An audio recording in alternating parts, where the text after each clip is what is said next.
percentages are starting to shift the other way. If we can take the ball, even if it's risky, we give ourselves an advantage in the game. If we can do that every single time we get the ball, we don't put air under it. We just keep it on the carpet and we play. We are going to make mistakes, but we're going to get some results and some really good opportunities, and we saw that. And so the game's changing a bit. Well, one of the mistakes they made was Yves Bissouma at half-time. If you didn't see it, Tim said maybe the only thing that Tottenham need to tweak is maybe not do the nutmegs. Yves Bissouma obviously wasn't listening because that was almost a game-costing mistake. Yeah, and the issue is they're going to be in tight spaces. We know this. Brighton plays the same way. Blind passes, know where the next pass is, and it's okay to take risks, but taking risk and being silly are two different things, and that's one of the things where Rodri comes in and Bissouma tries to make. You're not going to nutmeg Rodri on the stretch, so like be stronger, try and draw a foul, and in these intricate moments, it's only a couple of different moments.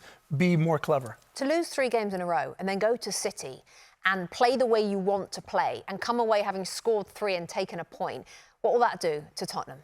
Well, I think it will just add to the belief of what's going on at the club is the right direction, and they're all excited about it. The way that they fought back in that second half, it speaks to that a little bit. I think you have to remember that Spurs have had all week to prepare, and that's what's good about them not being in other competitions. They've had all week to groove it. I know that the team is much changed now with the injuries, but they still look very connected, Rebecca, and I think the rest always helps as well. You can build up your sessions from hard on Tuesday to hard on, you can really plan to peak when you need to. It's different for other sides that are playing in European football, but no, it's going to do a lot more for their confidence.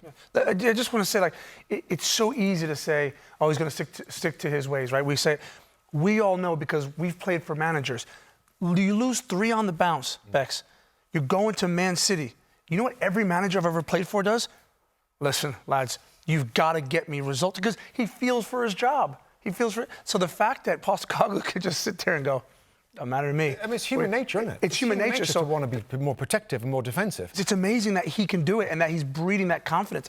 I love it. I love it. In terms of Manchester City, just going on what Robbie was talking about, the difference to last season, are you seeing a little lack of ruthlessness where there normally is so much? A little lack of ruthlessness, but it's also the other side of the coin where I just talked about. They would break the spirit of so many teams by pressing early, getting a couple of goals, the history behind the club, and teams just go, I'm going to give up. We now have teams in the Premier League, whether it be Brighton or Tottenham and Aston Villa, a whole host of teams that are just going to go, we are going to keep playing. And that's then you see the trickle-down effect, because as good as City are pressing, you can't press for 90 minutes. So the more teams are bold and brave and take the ball, these results are going to happen. Hi there, I'm Rebecca Lowe, studio host for NBC's coverage of the Premier League. Don't forget to hit subscribe to watch more videos all season long. And for even more Premier League content, from original series to live matches, head over to Peacock. And be sure to tune in for Premier League mornings every weekend on USA Network and on Peacock. We will see you there.